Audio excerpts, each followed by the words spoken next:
এরকম মানুষ রয়েছে যারা সবচেয়ে জঘন্য কথা বলে, কিন্তু তাদের কোনো লাগাম নেই।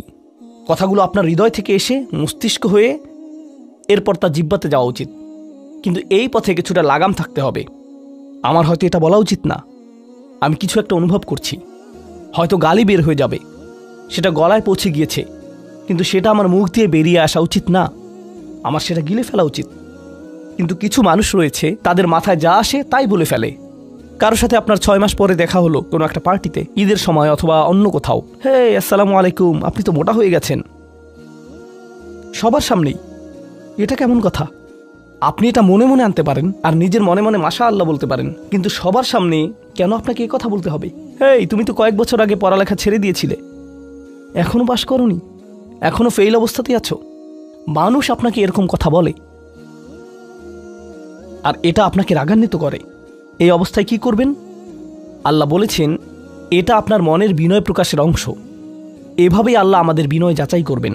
আর প্রসঙ্গক্রমে তারাই হয়ে থাকে আমাদের সবচেয়ে কাছের মানুষ, যার অর্থ আপনি এই ধরনের পরিস্থিতিতে বারবার বারবার বারবার পড়বেন। কিভাবে এটা থেকে বেরিয়ে আসবেন? আল্লাহ বলছেন ওয়াইদা খাতাবাহুমুল জাহিলুনা ক্বালু সালামা। এটা দিয়ে কতিপয় জিনিস বোঝায়, আমি এখানে সেই কয়েকটি শিক্ষা নিয়ে আলোচনা করব। যখন এমনটা ঘটবে আপনার তাৎক্ষণিক প্রতিক্রিয়া হবে শান্তি, ক্বালু সালামা। এটা দ্বারা বিদায়ও বোঝাতে পারে। আপনি বলবেন সালাম, আমি আর এই আলোচনা চালিয়ে যেতে চাই না, আমি সম্মানজনকভাবে আপনাকে বিদায় জানাবো। ও দাঁড়ান, আমার তো একটা মিটিং আছে। এর বাকি অংশটুকু আপনি মনে মনে বলতে পারেন আল্লাহর সাথে দোয়া করার জন্য, কিন্তু এটা তার কাছে প্রকাশ করার প্রয়োজন নেই। শুধু বলুন যে আমার একটা মিটিং আছে, আর সেখান থেকে চলে আসুন, কারণ আপনি এটা নিতে পারবেন না।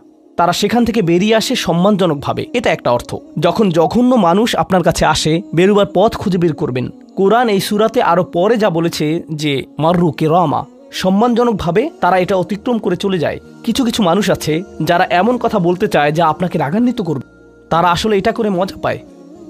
তারা কথা বলবে শুধু আপনাকে উত্তেজিত করার জন্য, আর তাদের কেউ কেউ জানে যে ঠিক কি বলতে হবে, কারণ তারা আপনার সাথে আগেও কথা বলেছে। আর তারা জানে যে কোন জিনিস আপনাকে রাগিয়ে তুলে, তাই তারা জানে যে কোন বাটনটি প্রেস করতে হবে আর কিভাবে আপনাকে বিরক্ত করতে হবে। আপনি বসে আছেন, আমি উত্তেজিত হব না, আমি উত্তেজিত হব না, আমি উত্তেজিত হব না, কিন্তু তার কথা শুনে আপনি বিশাল দানবে পরিণত হয়ে গেলেন, যার ফলে সব ধ্বংস হয়ে যাবে।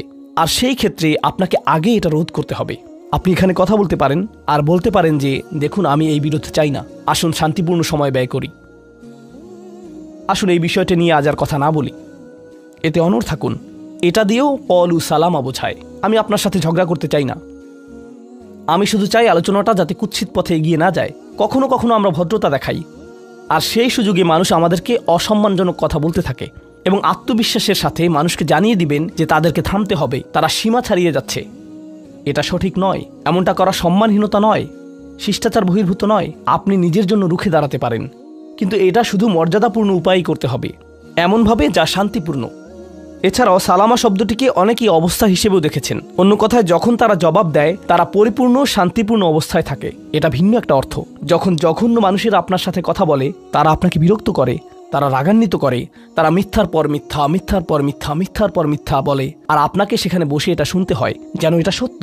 আর তারা এটা অন্য মানুষের সামনে বলে, আর আপনি কোনো কারণ ছাড়াই ঝামেলায় পড়ে যান। যখন আপনি জবাব দেন, আপনার জবাব যাই হোক, জবাবটা শান্ত হওয়াটাই উত্তম। যখন জবাব দিবেন, আপনাকে শান্ত এবং পরিশীলিত হতে হবে। এটাই ক্বালু সালামা।